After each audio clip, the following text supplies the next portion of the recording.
Oui, ma vie ce fut d'être celui qui souffle et qu'on oublie. Voici les mots que déclame Cyrano de Bergerac sur son lit de mort, dans la pièce de théâtre d'Edmond Rostand.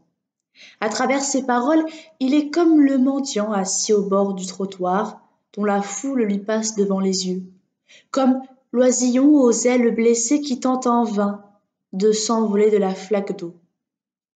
Il nous émeut sur l'instant, et puis on les oublie. Pourtant, ces gens vont mourir, et ils ne manqueront à personne. Personne pour les pleurer, personne pour assister à leur enterrement. À peine leur dernier souffle rendu, qu'ils auront disparu de la surface de la terre.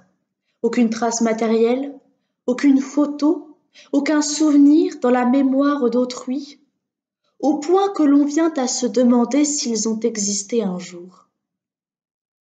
C'est là toute la différence entre l'animal et l'être humain. L'un vit, l'autre existe. Pour exister, il faut avoir conscience d'être vivant. Mais cela n'est possible que si autrui porte attention à nous. C'est ce que démontre cette curieuse expérience que fit Frédéric II au XIIIe siècle, où il interdit à ce que l'on 6 bébés ait toute interaction sociale. Le résultat fut déplorable, les bébés moururent tous, car ils n'existaient pour personne. Personne ne portait attention à eux.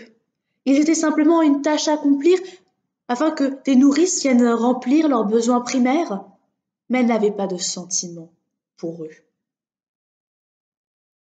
Cela nous démontre qu'il n'y a rien de plus précieux en ce monde que le sentiment d'exister pour quelqu'un. En voici une pensée bien réconfortante. Et lors de sa crise existentielle, Hamlet, au lieu de se poser sa fameuse question « être ou ne pas être ?» il aurait dû penser à l'amour que lui témoignait Ophélie. Et cela aurait suffi. Il existait pour elle, il était quelqu'un pour elle, il était un. Avant d'exister pour quelqu'un, nous sommes tous identiques, tous semblables à 100 000 petits renards. Mais dès lors que quelqu'un nous regarde, nous considère, nous apprivoise, nous devenons uniques à ses yeux. Exister pour quelqu'un nous rassure sur le fait que notre vie est un sens. Du moins, elle importe pour une personne. C'est cette personne qui nous retient. C'est cette personne qui apparaît comme notre but. Celui de toujours lui prouver que nous sommes présents, que nous existons à ses yeux. Comme les enfants qui font des cabrioles devant leurs parents afin d'attirer leur attention.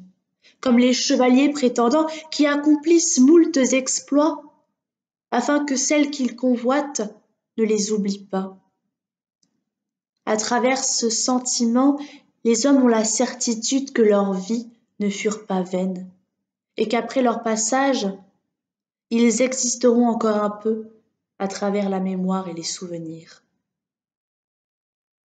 Pourtant, certaines personnes pensent que cet objectif est égocentrique, voire même narcissique, qu'elle n'a que pour but de vaincre la mortalité.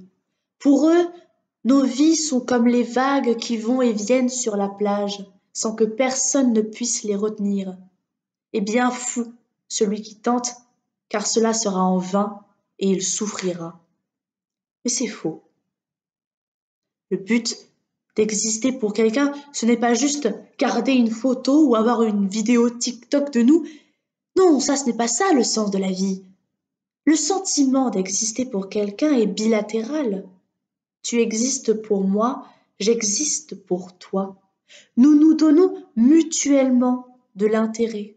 Ensemble, nous construisons une relation. Nous créons des liens. Ces liens, ce sont tous ces moments de vie partagés, avec ses joies et ses peines. Et à la fin, quand l'un des deux trépasse, le lien ne se brise pas et nous ne perdons pas, bien au contraire nous y gagnons. Nous y gagnons pour la couleur du blé, pour la couleur de l'amitié. Ce lien, c'est ce qui fait que le sentiment d'exister pour quelqu'un est le plus précieux en ce monde.